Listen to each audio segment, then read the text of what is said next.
Saliva कहां से बनता है?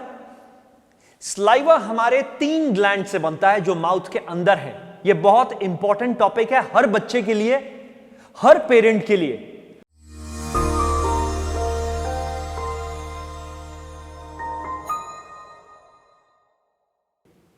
Welcome to Asht Wellness Club. Hi, I'm Kunal Sharma. I'm your fitness and wellness coach, and I'm here to help you form happier and healthier habits. So, सबसे पहले हमको जानना है कि हमारे जो माउथ का जो हेल्थ है वो किस चीजों पे निर्भर है, किस चीजों पे डिपेंड है। So, सबसे पहली चीज जो है वो है हाइड्रेशन। आप शॉक हो जाएंगे ये सुन के कि हमारा जो हाइड्रेशन है उसका कनेक्शन जो है वो स्लाइवा के साथ है।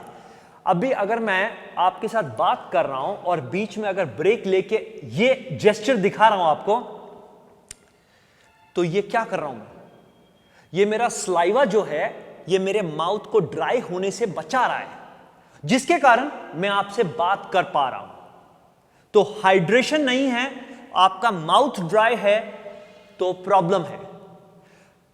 और यह भी एक चीज बता दूं मैं आपको, आज हमारी 50% जनता, 50 से भी ज्यादा, 50 तो लो लेवल पे मैं बात कर रहा हूं, 50% से ज्यादा जनता जो है, जो पब्लिक है, वो डिहाइड्रेटेड है। उनको पता ही नहीं है।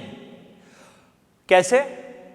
फॉर एग्जाम्पल, अगर कोई मैराथन रनर है और वो 3 बार मैराथन हफ्ते में ट्रेनिंग कर रहा है, तो वो आप समझ लीजिए उसके चांसेस 7 to 80% ये है कि वो डिहाइड्रेटेड स्टेज में रह रहा है या रह रही है। नंबर 2, अगर आपका कोई मेडिकेशन चालू है, जो बहुत ही इंपॉर्टेंट है। कई लोगों को डायबिटीज है, कई लोगों को ब्लड प्रेशर है, कई लोगों को कोलेस्ट्रॉल का प्रॉब्लम है, कई लोगों को कोई और चीजों, कोई नर्व का प्रॉब्लम है, कोई इंफ्लेमेटरी इश्यू है, कई चीजें हैं। कोई नर्व किसी भी मेडिकेशन को, थायराइड, किसी भी मेडिकेशन को आप कॉन्स्टेंटली यूज कर रहे हैं जिससे आपका माउथ ड्राई हो रहा है, आपको पता ही नहीं लग रहा, आप डिहाइड्रेटेड स्टेज में हैं।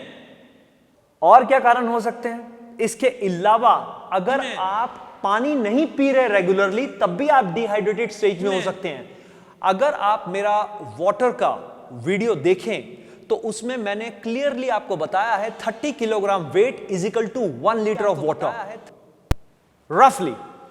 अगर आप कोई भी तरह की फिजिकल ट्रेनिंग कर रहे हैं, okay, for example cycling, gymming, running, skipping, swimming, you are losing more water. You need more water with electrolytes, not only water. कई बार आप कॉर्पोरेट मीटिंग्स में, लंबी मीटिंग चलती हैं 3-3, 4-4 घंटे, आपकी टेबल पे पानी नहीं होता और आप पानी पीना भूल जाते हैं, पानी होने के बावजूद, because meetings are going so intense and so long, you cannot focus how much you are taking in the water, the most important element on this planet. So dehydration के नंबर ऑफ रीजन है guys, और dehydration जब होता है तो mouth जब dry होना शुरू हो जाता है तो सबसे पहले आपको प्यास लगनी बंद हो जाएगी। जब आपका डिहाइड्रेशन सेकंड लेवल पे पहुंचेगा, आपको प्यास लगनी बंद हो जाएगी, क्योंकि स्लाइवा जो है ड्राई हो जाएगा। और क्या होगा? इसके अलावा बहुत सारी चीजें हो सकती हैं। उसमें से आप सबसे पहले जब खाना खाएंगे तो खाना नीचे नहीं जा पाएगा। खाना का जो काइम है, जिसको बोलते हैं CHYME, काइम, ओके, जब आप खाने को चबाते हैं, उसको छोटे छोटे पीसेस में बांटते हैं या उसको डिवाइड करते हैं, उसको काइम बोलते हैं। तो वो जो है वो बन नहीं पाएगा जब तक आपके मुंह में इनफ स्लाइवा नहीं होगा। और स्लाइवा कहां से बनता है? स्लाइवा हमारे 3 ग्लैंड से बनता है जो माउथ के अंदर है। यह बहुत इंपॉर्टेंट टॉपिक है हर बच्चे के लिए, हर पेरेंट के लिए, हर स्पोर्ट्स एथलीट के लिए, हर हाउसवाइफ के लिए, हर कॉर्पोरेट गाय के लिए who is constantly busy in work. We are all working around the clock, but around the clock काम करने का मतलब यह नहीं है कि हम पानी पीना भूल जाएं, क्योंकि पानी सबसे ज्यादा मोस्ट इंपॉर्टेंट एलिमेंट है हमारी जिंदगी में, जिसको हम लोग निग्लेक्ट करते हैं। तो जब हम लोग पानी, जैसा कि मैंने आपको बताया, जब डिहाइड्रेटेड माउथ हो जाएगा तो आप जो खाना खाएंगे उसको अच्छी तरह चबा नहीं पाएंगे तो उसको अच्छी तरह काइम नहीं बना पाएंगे, चूरन नहीं बना पाएंगे, उसको पीसेस में डिवाइड नहीं कर पाएंगे, वो आराम से नीचे नहीं जा पाएगा डाइजेशन के लिए। उसके बाद क्या, स्टमक का प्रोसेसिंग जो है बहुत इंपॉर्टेंट है। इमेजिन अगर आपका माउथ ड्राई रहे कॉन्स्टेंटली और आपकी ब्रेथ भी चेंज हो जाए, गंदी ब्रेथ हो, और आपके बाइसेप इतने बड़े, आप अच्छे लग रहे हो, पर जब जैसे आपने किसी से बात की, खत्म, अगला आदमी आपके पास खड़ा नहीं हो सकता। तो डिहाइड्रेशन से बैड ब्रेथ भी होती है। ये एक और रीजन है डिहाइड्रेशन का, जिसके कारण आपकी पर्सनल लाइफ में, आपकी सोशल लाइफ में, एज वेल एज आपके वर्क लाइफ में प्रॉब्लम हो सकती है। जब तक आप किसी से बात ही नहीं कर पाएंगे, आपके आसपास खड़े ही नहीं होंगे लोग, तो काम कैसे होगा? हमारे हर एक मसल को, हमारे हर एक ऑर्गन को, हमारे ब्लड को पानी लगता है। हमारे रेड ब्लड सेल्स को अगर इनफ वाटर नहीं मिलेगा तो वो थिक हो जाएंगे। डिहाइड्रेशन जो है वो हमारे माउथ से ही चालू हो जाती है, हमको पता नहीं लगता, हमको ये बताया नहीं गया है। स्कूल कॉलेजेस में ये जो बेसिक स्टडी होनी चाहिए बच्चों के लिए, एथलीट्स के लिए, कॉर्पोरेट गाइज के लिए, कि ये कितना इंपॉर्टेंट है आपकी लाइफ में, ये पता ही नहीं। तो माउथ का सबसे पहला टॉपिक क्या हुआ? सबसे पहला जो नंबर है, नंबर 1 इज हाइड्रेशन। अगर आपने हाइड्रेशन टाइम टू टाइम नहीं लिया और उसकी तरफ कॉन्स्टेंटली ध्यान नहीं दिया, फॉर एग्जाम्पल अगर आप सुबह उठते हैं तो आप कितना पानी कंज्यूम करते हैं, और जब आप सुबह उठते हैं और शाम तक जब आप सोते हैं, इसमें कितनी सारी एक्टिविटीज हो रही हैं और आपको कितना पानी लग रहा है, आपने कितनी बार प्यास लगी, आपको कितनी बार आपको प्यास लगी पानी की, और कितनी बार आपने मिस किया, आपको पता ही नहीं लगता।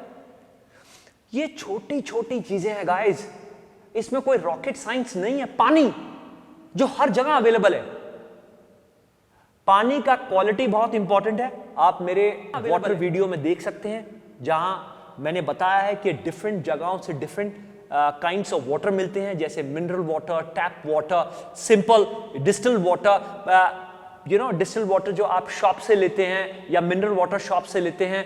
ये इनमें क्या फर्क है? पानी का क्वालिटी कितना अच्छा होना चाहिए, पानी का पीएच कितना होना चाहिए, पानी में क्या क्या मिनरल्स होने चाहिए, आपके घर में फिल्टर कैसा होना चाहिए, फिल्टर का क्लीनिंग कब होना चाहिए, ये सारी चीजें हाइड्रेशन के साथ ही कनेक्टेड है। ये जरूरी नहीं है आप कहीं पे भी खड़े होकर कहीं से भी पानी उठा के पी लें, आप बीमार हो जाओगे, गंदा पानी पियोगे तो। हाइड्रेशन की तरफ ध्यान दीजिए गाइस, हाइड्रेशन की तरफ ध्यान दीजिए। ये माउथ का सबसे पहला पॉइंट और बहुत ही इंपॉर्टेंट पॉइंट है, सलाइवा एंड हाइड्रेशन। अभी नेक्स्ट पॉइंट क्या हो सकता है माउथ हेल्थ में? नेक्स्ट पॉइंट यह है कि हमारे जो दांत हैं, दांत, ओके, जो हमारे ये जो पूरा टूथ स्ट्रक्चर है, जो हमारा डेंटल स्ट्रक्चर जिसको बोलते हैं, एग्जैक्ट वर्ड बोलूं तो डेंटल स्ट्रक्चर है, ये इसका बेस क्या है? इसका बेस भी हाइड्रेशन ही है। हम लोग जब खाना चबाते हैं, ओके, जब हम लोग खाना चबा के उसको छोटे छोटे पीसेस में डिवाइड करते हैं, अगर हाइड्रेशन नहीं होगा तो हमारे गम्स पे इफेक्ट आना शुरू हो जाएगा। कैसे? क्योंकि बैक्टीरिया चेंज हो जाएगा हमारे माउथ का।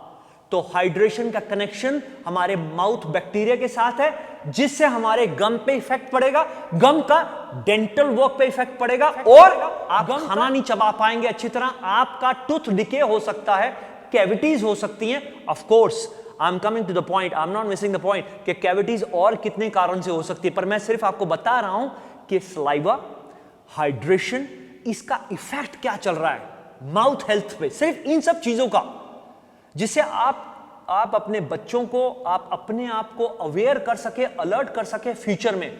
मैं आपको गारंटी दे रहा हूं, इस वक्त जितने लोग देख रहे होंगे, अगर आप अपने डेंटल वर्क की तरफ देखें तो कहीं ना कहीं किसी ना किसी को कैविटी होगी। अगर किसी ने कोई टूथ को निकाला होगा या उसमें फिलिंग की होगी या कोई और प्रॉब्लम हो सकती है, but that you know better कि what is your dental condition right now. Dental जो हेल्थ है, हमारी माउथ हेल्थ है, पूरे का पूरा स्ट्रक्चर जो है वो हमारा फिजिकल हेल्थ के साथ कनेक्टेड है। कैसे? वो अगर हम लोग अच्छी तरह चबाएंगे नहीं खाना, हम लोग तेज तेज खाएंगे, हमारा सलाइवा का प्रॉब्लम है, तो क्या होगा? वो बड़े बड़े पीसेस जाके स्टमक में जाएंगे, वो डाइजेस्ट नहीं हो पाएंगे प्रॉपरली, उससे आगे जो प्रॉब्लम है, जो फर्दर डाइजेशन है वो डिटेरियोरेट होगी। Gas, bloating, indigestion, SIBO, small intestine bacterial overgrowth, irritable bowel syndrome, Crohn's disease, so many problems can happen only from here. So you tell me, you are the best judge, कि आप बड़े बड़े bicep चाहते हैं कि आप एक simple physique चाहते हैं, हेल्दी फिजिक, ताकि आपको सुबह उठ के अच्छा बाउल एक्शन आए, ओके, आप अच्छी तरह खाने को डाइजेस्ट कर सकें, ओके, और आपके माउथ में, आपके जो दांत हैं वहां पे कोई कैविटी ना हो, वो लंबा चल सके। तो ये सारी चीजें जो हैं ये माउथ हेल्थ के साथ ही कनेक्टेड हैं। टंग, ये हमारा नेक्स्ट है पॉइंट। टंग क्या है? आपको ये पता है कि हमारे टंग पे कितने रिसेप्टर्स लगे हुए हैं जो डिफरेंट टेस्ट देते हैं हमारे को, जहां से फीलिंग होती है सॉल्टी, स्वीटनेस, बिटर, सावरी, ये सारे जो हैं ये टंग पे रिसेप्टर हैं। अगर हम अपनी टंग को क्लीन ना करें रोज के रोज, सुबह शाम ब्रश ना करें रोज के रोज, तो आप समझ लीजिए कि आप कितने हेल्दी हैं। सो गाइज, अगर आपको ये इंफॉर्मेशन यूनिक लगी है और आपको ऐसा फीलिंग है कि इसको शेयर करना चाहिए अपने दोस्तों को, अपने कोलीग्स को, फ्रेंड्स को, तो इसको ज्यादा से ज्यादा शेयर कीजिए। कल नहीं, अभी, आज, जो भी करना है आज करना है। अच्छे काम के लिए दोबारा वेट नहीं करना है, कल की कभी वेट नहीं करना है। Subscribe to our channel, press the bell icon button for more interesting videos, give us thumbs up, okay?